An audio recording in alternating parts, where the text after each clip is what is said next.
This is Great Expectations by Charles Dickens, retold at the pre-intermediate level, Chapter 5. I meet Estella again. Not long after the dinner with Mr. Jaggers, I received a letter from Biddy. Dear Mr. Pip, Joe asked me to write because he's coming to London with Mr. Wopsle. He would like to see you. Your poor sister is still the same.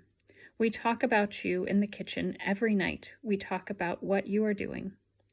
I hope you'll be happy to see Joe. He especially asked me to write about the fun you'll have together in London.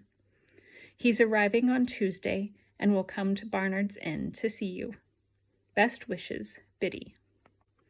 I wasn't very happy about the idea of seeing Joe. I was a little ashamed that he was coming to London.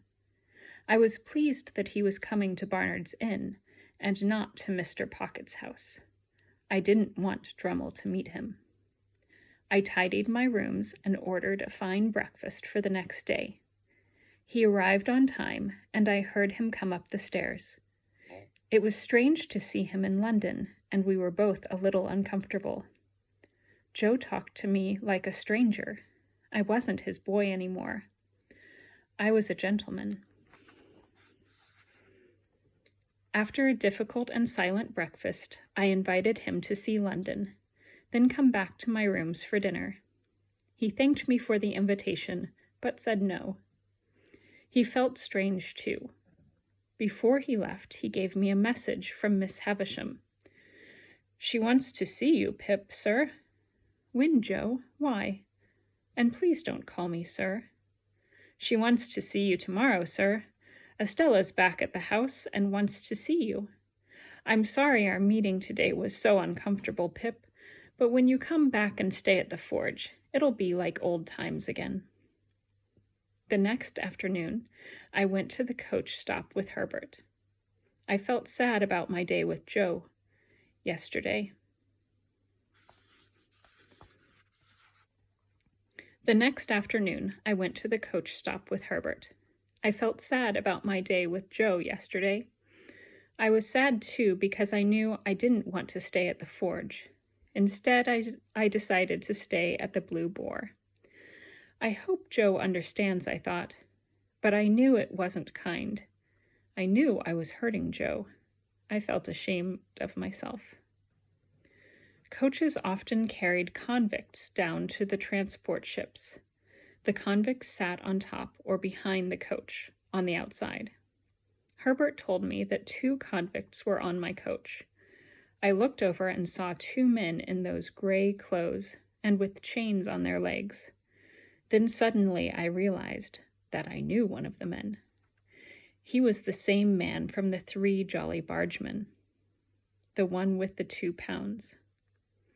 The coach was very full, so I had to sit outside too. The 2 convicts sat right behind me. I could almost feel their breath on the back of my neck. The journey was long, cold, and noisy. Every now and then I could hear their conversation. Gave me 2 pounds, he did. He told me to find the boy that helped him, the boy that kept his secret, and to give him 2 pounds. Did you do it, or did you keep the money? No, I didn't keep it. I don't know why, but I found the boy and gave him the money. And what happened to your man? Life. For trying to escape. Life he got. I stayed very quiet, and I decided to get off the coach as near as possible to the Blue Boar. I woke up early the next morning and went for a walk. It was too early to visit Miss Havisham, and I needed time to think. I thought about Estella and me as a boy. I still thought she was very pretty. Strangely, I arrived at Saddis' house at my usual time. I rang the bell, and much to my surprise and horror, Orlick came to open the gate. Orlick was now working for Miss Havisham. Miss Havisham seemed to trust him. I still didn't like him, and he, clearly, still hated me. As usual, he was scornful when he met me. I went up to Miss Havisham's room. "Come in, Pip, it's good to see you," she said, welcoming me. She had a bitter smile on her face. "I'm pleased to see you too," I said, "and thank you for your invitation." There was a lady sitting in the corner of the room. I didn't know who she was. She was tall and elegant. Then she looked up at me. She had Estella's eyes. It was Estella. She was older now, but even more beautiful. "Do you think she has changed, Pip?" said Miss Havisham. "Is she more beautiful now?" "Yes, she has changed. Yes, she's still beautiful." "Love her, Pip. Love her, love her, love her," Miss Havisham repeated over and over again in my ear. Later in the afternoon, Estella took me outside to the usual place, the place where she always left me. "Do you remember giving me food here?" I said. "Do you remember making me cry?" She didn't remember, and I was sad. It's difficult when someone makes you so sad that you cry. It's even more difficult if they don't remember doing it. "You must know," she said, "that I don't have a heart. I don't have any softness or feeling for you. I don't want to hurt you, but that's the truth." She was still proud and cruel, and I still loved her. I wanted to cry, as usual. A short while later, I was surprised when Mr. Jaggers arrived. He seemed surprised to see me too. Perhaps he had business with Miss Havisham about my education. I didn't speak to him very much. Miss Havisham sent us all to have dinner together. She didn't eat with us. She never ate anything in front of anyone. After dinner, we went back up to Miss Havisham's room and played cards together. We played until about 9 o'clock. Then Miss Havisham made plans with Mr. Jaggers for Estella to come to London. She asked me to meet Estella at the coach when she arrived. Then Mr. Jaggers and I went back to the Blue Boar together. That night, Miss Havisham's words, "Love her, love her, love her," repeated themselves over and over in my head. I did love her. I loved her. I loved her. Now, even more than before. I didn't have time to go to Joe's house because Mr. Jaggers and I wanted to go back to London that morning. Before we left, I decided to talk to Mr. Jaggers about Orlick. I don't think he's a very good person. I don't think he's the right man to work at Satis House. "I agree with you, Pip. I'll go and see him later. I'll tell him to leave immediately." I was quite surprised. "He'll probably be very angry. It'll be difficult for you," I said. No, I won't have any trouble with him at all, Pip. Don't worry about that." When I got home to Barnard's Inn, I sent a parcel of good food to Joe. I wanted to say sorry. At dinner, I decided it was time to tell Herbert about my feelings for Estella. "Of course," said Herbert. "I know that. I knew that on the first day I met you. But I think you should be careful, Pip. She's proud and bitter. Miss Havisham has made her that way. Be careful. She'll hurt you. Now enough of this serious talk. Let's finish our dinner." "Yes, you're right, my friend. Then after that, perhaps we could go to the theater." A few days later, while I was studying at Mr. Pocket's, a letter arrived for me. I didn't know the writing, but I guessed it was from Estella. I opened it as quickly as I could. "I'm coming to London the day after tomorrow. I'm arriving at midday. Meet me at the coach. I look forward to seeing you there." I was so excited I couldn't concentrate on my studies anymore. The 2 days passed more slowly than any days I could remember.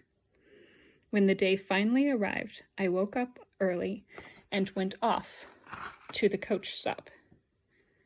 I was there hours before the coach was supposed to arrive.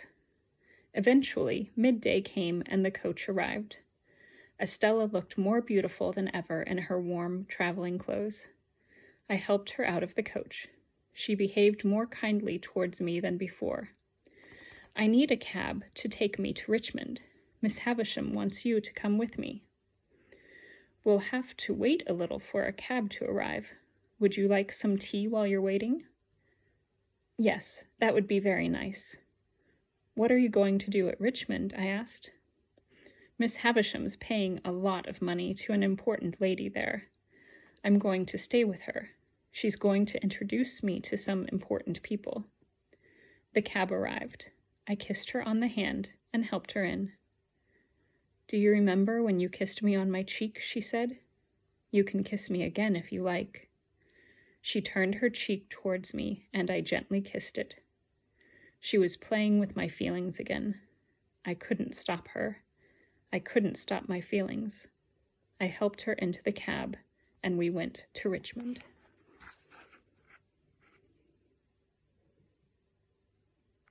My expectations seemed normal to me now.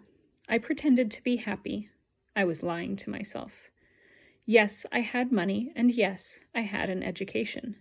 But as I looked into the fire in my room, I thought about Joe and Biddy at home. There was no fire as good as the fire in the forge. No fire as good as the fire at home.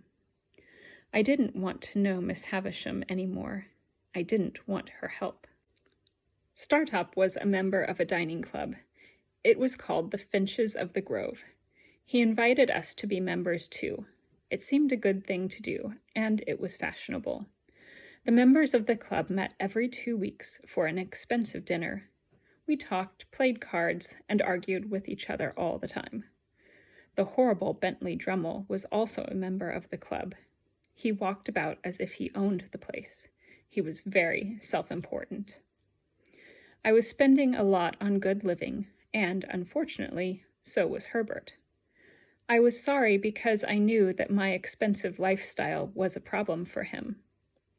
I tried to help him many times, but he was too proud and he always said no. Both of us needed to save money. We decided to write down all our expenses every week on the Saturday evening before dinner. On one of these Saturday evenings, a letter arrived. It came with a special messenger. The messenger was wearing black clothes. It's for you, said Herbert. I hope that nothing's wrong. The letter was from a company called Trabb and Company. We are very sorry to tell you that at 6:20 in the evening on Monday last week, your sister, Mr. Joe Gargery, died. The funeral is on Monday next week at 3:00 in the afternoon. Trabb and Company, Funeral Directors.